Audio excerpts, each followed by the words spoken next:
السلام عليكم ورحمة الله وبركاته. ازيكم يا حبايبي؟ عاملين ايه؟ شايفين الزبادي بعد ما حطيته في التلاجة؟ بسم الله ما شاء الله عليها.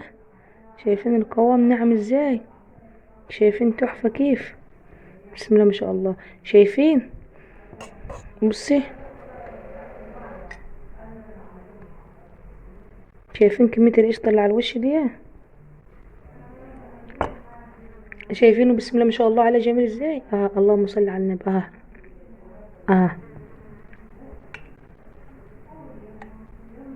اه بسم الله ما شاء الله، ناعم وجميل جدا.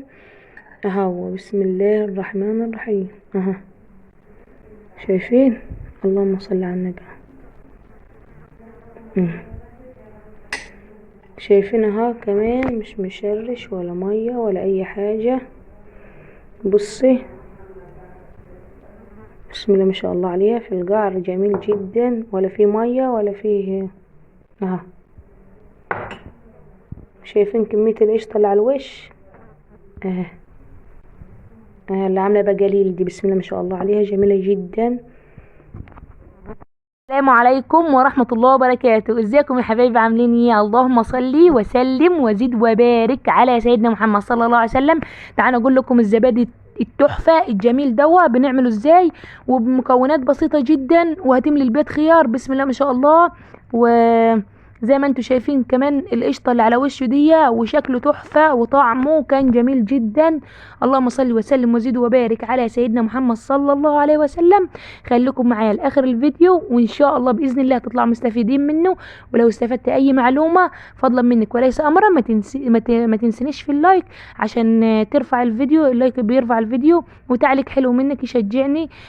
طبعا دي اشركت بنتي، فضلت تعيط على الزبادي وهو جوه الفرن، كانت عايزاني اطلعه قبل ما ياخد الوقت بتاعه. فاللهم صل وسلم وزد وبارك على سيدنا محمد صلى الله عليه وسلم. عينيها اتنفخت من كتر العياط. فانا والله ما استنتش ان انا احطه في التلاجة ويقعد يجلس وكده، فصورت معاكم على طول بعد ما طلعته من الفرن. اللهم صل وسلم وزد وبارك على سيدنا محمد صلى الله عليه وسلم. كان زبادي تحفة. طبعا زي ما انتم شايفين كده، كانت ماسكه الكوبايه وخايفه احسن حد ياخدها منها. اللهم صل وسلم وزد وبارك على سيدنا محمد صلى الله عليه وسلم. انا هنا كنت بصفي اللبن. طبعا انتي ما تصفيش اللبن، بس انا بوريكي ان اللبن ده بخياره وكامل الدسم. يعني القشطه اللي انت شفتيها على المصفى دي اللي انا بصفيها، ده يدل على ان هو اللبن ده كامل الدسم، يعني لبن موثوق فيه. ولازم تغلي اللبن دوت، هتولع البوتاجاز زي ما انت شايفه كده.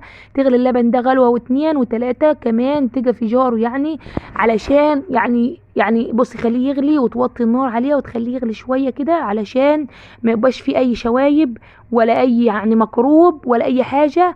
اللهم صل وسلم وزد وبارك على سيدنا محمد صلى الله عليه وسلم.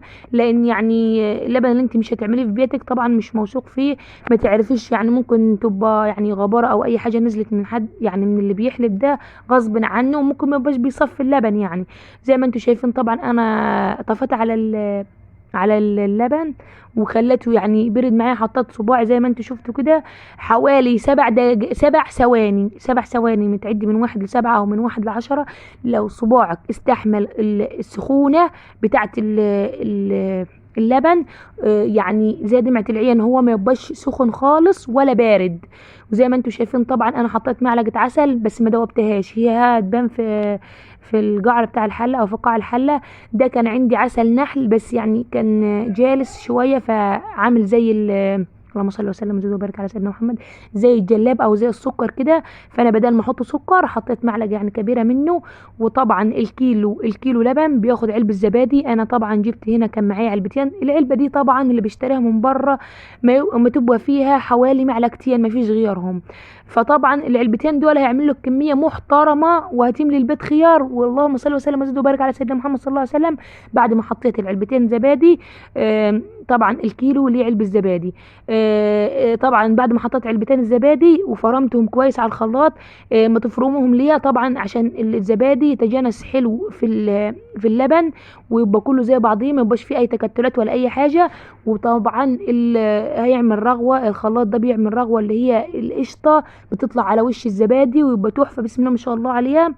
اللهم صل وسلم وزد وبارك على سيدنا محمد صلى الله عليه وسلم. لو وصلت معايا في الفيديو لحد هنا امانه عليكي، فضلا منك وليس امرا، ما تبخليش عليا باللايك عشان اللايك بيرفع الفيديو، وتعليق حلو منك كده طبعا بيخليني بيشجعني.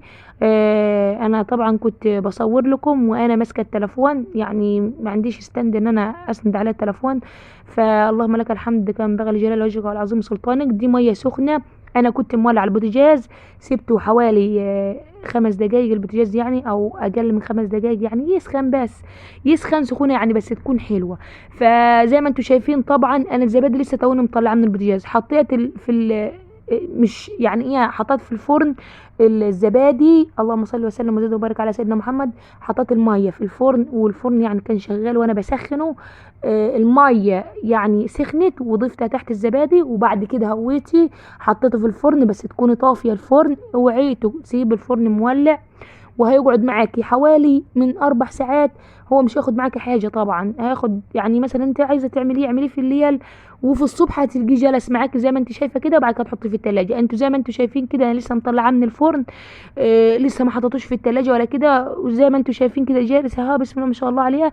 لو حطيته يعني في التلاجة شويه تاني كان هيبقى جالس، وهو ناعم وكريمي وجميل جدا. اللهم صل وسلم وزد وبارك على سيدنا محمد صلى الله عليه وسلم. زي ما انتوا شايفين في كوبايه ناقصه، الكوبايه اللي ناقصه شويه دي الفوم اللي كان الرغوه اللي كان عاملها الخلاط يعني، او القشطه اللي كانت على الوش، اول كوبايه طبعا حطيتها فالفوم نزل لتحت شويه فبقت ناقصه، او الرغوه دي نزلت لتحت اللبن يعني.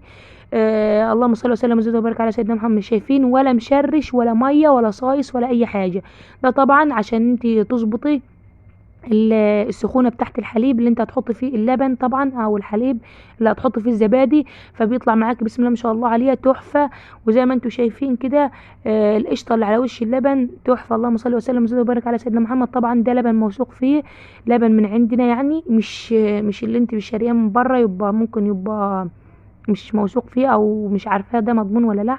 طبعا والزبادي كان ناعم وكريمي وجميل جدا، وبسم الله ما شاء الله عليها.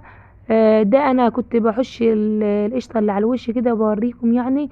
شايفين ناعم وقوامه جميل جدا. انا لسه هحطه في التلاجة كمان، هياخد شويه في التلاجة، يبقى بسم الله ما شاء الله عليها. دي القشطه اللي على الوش دي بتاعه الزبادي بسم الله ما شاء الله عليها تحفه. واشركت كانت فرحانه جدا بالزبادي، ربنا يخليها له ويبارك لي فيها طبعا. و يعني ما تزعلوش مني يا جماعه لو بطول عليكم الفيديو، او بقول لكم صلوا على النبي كتير، لان الصلاه على النبي طبعا بتفرج الكرب وتفك وتحل العقد وتفك كل، يا رب اللهم فك على كل متضايق يا رب العالمين يا رب. طبعا ما تاخدوش عليا لو انا بغلط او كده، لان انا يعني بسجل معاكم عفوي يعني، يعني على طبيعتي. اللهم صل وسلم وزد وبارك على سيدنا